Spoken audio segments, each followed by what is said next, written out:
everyone, welcome to this edition of the Press. Today on your Pan-African television, where we'll bring you papers from Africa and outside the continent. Our first stop will be in Zambia, where we'll be looking at the PRESSE newspaper.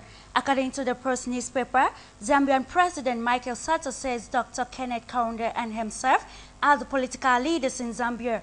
Addressing a campaign rally at Kianwina grounds in Mufumwe on Saturday to drum support for PF candidate Masumba in Thursday by-elections, President Sata said Dr. Kaunda founded UNIP and formed government just like he had started the PF, which is currently in power.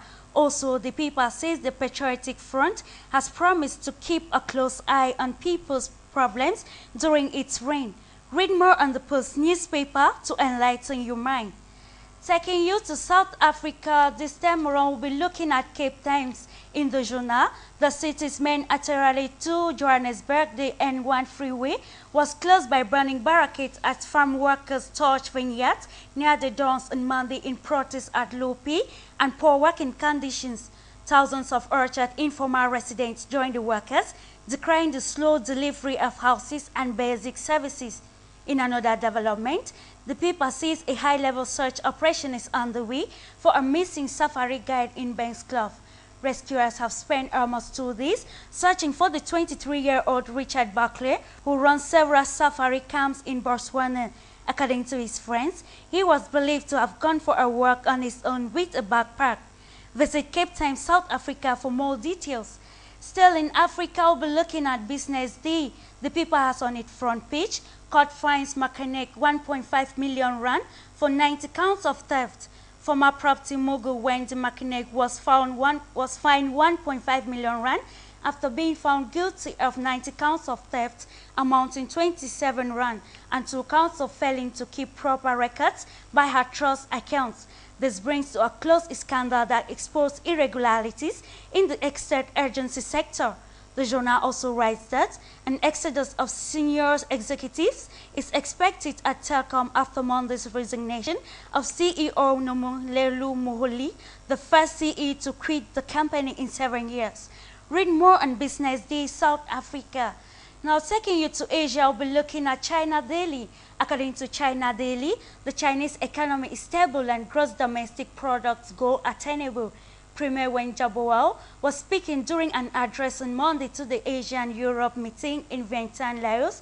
Wen's remarks will help boost global confidence as Europe battles its debt crisis. The PM says Chinese economy has grown steadily after analyzing figures for the first 3 quarters. The paper also writes that the number of people of working age in China would drop by almost 30 million before the end of this decade, posing a serious challenge to economic growth. Read more on China Daily. Still in Asia, we'll be looking at the Wall Street Journal. The paper has on its front page, scramble for votes in U.S. The expensive, long and bitter U.S. presidential campaign entered its final day Monday as President Barack Obama and Republican challenger Mitt Romney crisscrossed the country to battleground states, making the last plea to supporters to vote and to mobilize others. Both candidates were ending their campaigns instead considered key to launching their political journeys. Obama was holding a rally in Iowa while Romney was to close his campaign in New Hampshire. Also, the paper says HSBC Holding PLC said its provisional bill to settle money laundering charges has climbed to $1.5 million and could end up being far higher as U.S. authorities continue to consider bringing criminal and civil charges against the bank. Our last stop will be in UAE. We'll be looking at the Gulf news. The paper writes, UAE-UK ties just like a family, Cameron says. British Prime Minister David Cameron has said the relationship between the UAE and UK is that of family, which can talk through thick and thin.